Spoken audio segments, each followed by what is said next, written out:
Mesdames et messieurs, bonsoir à tous. Merci de rester fidèles au programme de Sen Radio. Comme c'était bien annoncé au niveau de la bande annonce, nous avons le plaisir de recevoir ce soir le ministre d'État Robert Sagna, ancien ministre, ancien maire de la commune de Ziguinchor.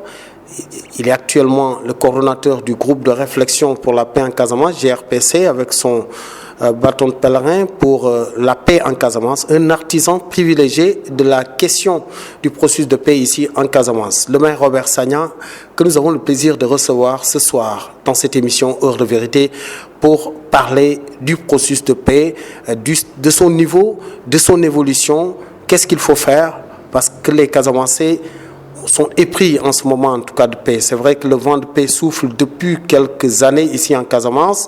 Est-ce une paix définitive? Que faut-il faire pour rendre définitive, en tout cas, cette paix ici en Casamance? Monsieur le ministre, bonsoir. Bonsoir. Monsieur le ministre, vous avez récemment tenu à Ziguinchor, il y a 2 jours, disons, il y a quelques jours, une rencontre avec les chefs de village, les anciens en tout cas de la Casamance, pour évaluer un peu le processus de paix. Parlez-nous un peu de cette réunion. Qu'est-ce qui est ressorti? Oui, merci beaucoup. Ce qui est ressorti de cette rencontre, c'est l'empressement des chefs de village, des notables, pour savoir où est-ce qu'on en est. Ils avaient envie de savoir, ils avaient envie d'écouter, mais ils avaient aussi envie de parler. Nous leur avons donné, quand je dis nous, le groupe de réflexion pour la paix en Casamance, nous leur avons fait l'état des lieux. Où en sommes-nous? Où nous allons? Et également, nous les avons écoutés, parce qu'ils avaient des choses à dire, des propositions à faire, des recommandations. C'est la raison pour laquelle je leur disais que cette rencontre était historique. C'est vrai que la plupart ont assisté à nos rencontres quand nous allons dans les villages, mais en tant que structure, parce qu'ils se sont structurés depuis l'année dernière, avec un responsable qui coordonne l'ensemble. C'est la première fois donc, que cette structure nous invite d'une manière formelle à venir parler de la paix en Casamance. Pour répondre très précisément à votre question, nous avons constaté un engouement, une implication, un souci, une préoccupation. Préoccupé de voir cette affaire se terminer dans les meilleurs délais. Comment y arriver? Et comment eux, en tant que villageois, chefs de village, c'est la structure administrative la plus décentralisée, ceux qui sont vraiment en contact avec les populations.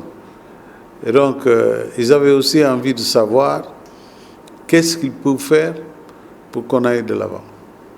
Ils avaient aussi compris que s'il n'y a pas une synergie, une convergence des efforts, ça risque de durer.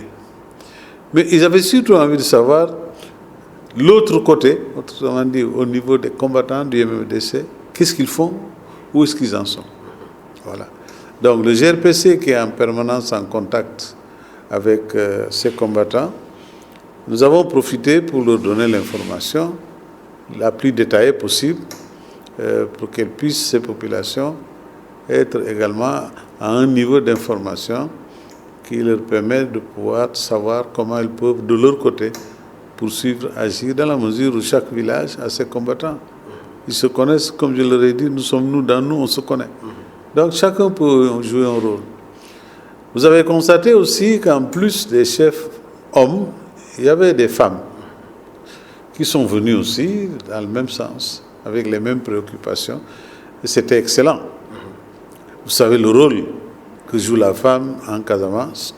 D'ailleurs, une de celles qui ont pris la parole a rappelé ça, l'importance de la femme en Casamance, le rôle qu'elle peut jouer, et le rôle même qu'elle a joué dans ce conflit.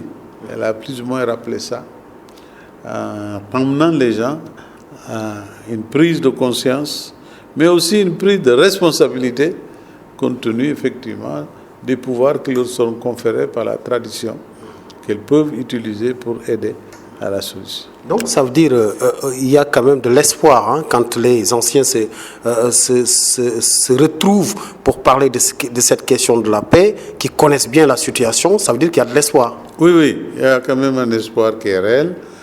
Et je pense qu'il faut quand même féliciter aujourd'hui le MFDC qui a pris conscience qu'il est temps que ça s'arrête.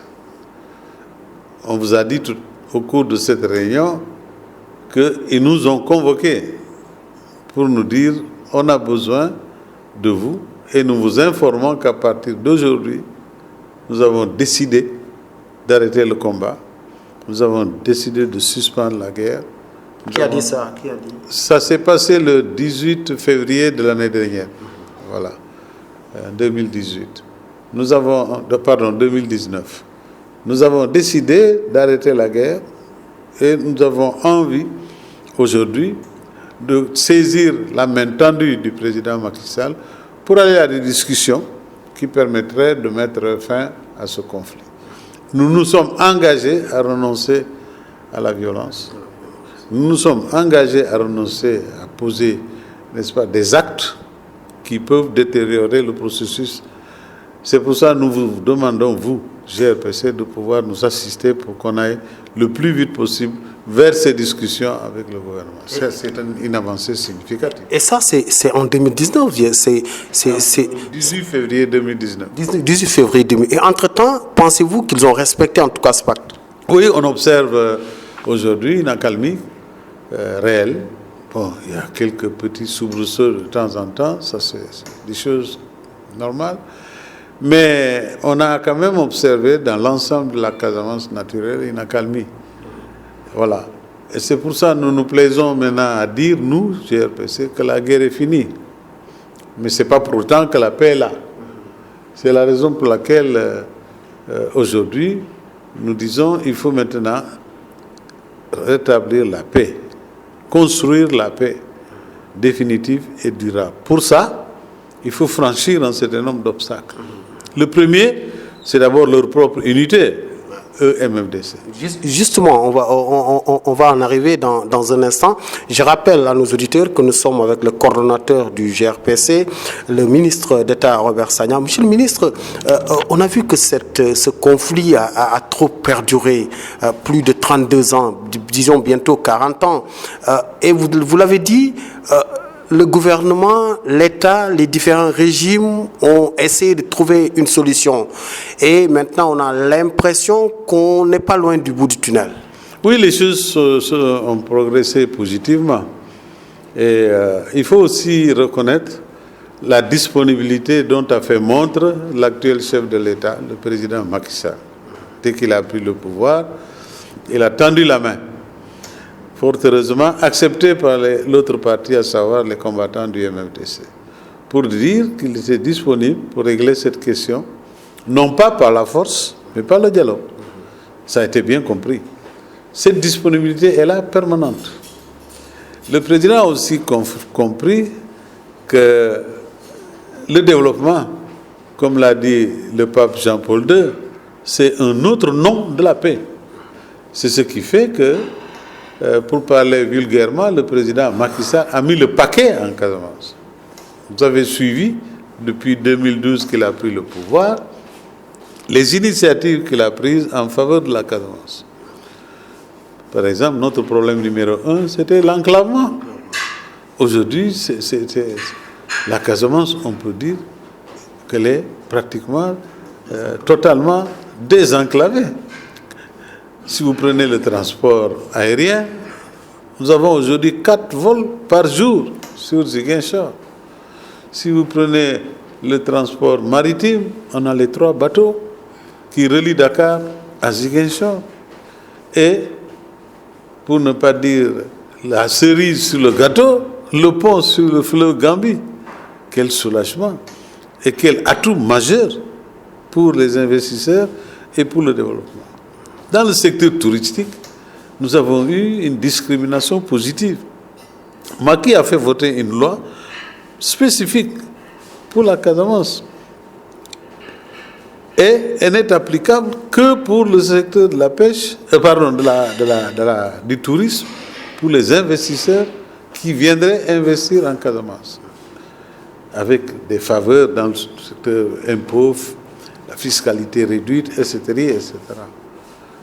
Et en combinant, je crois, ces investissements, sans compter les structures pour apporter l'eau, l'électricité, l'enseignement, l'éducation, en combinant l'ensemble de ces éléments de développement aux efforts de processus de paix, il l'accompagne, et c'est ça, je crois, qui a aussi accéléré cette accalmie, qui l'a positivée et qui est devenue pratiquement aujourd'hui une réalité intangible dans le processus de paix. Donc ces efforts du président Macky Sall, je crois que c'était lucidement conçu et perçu, et il est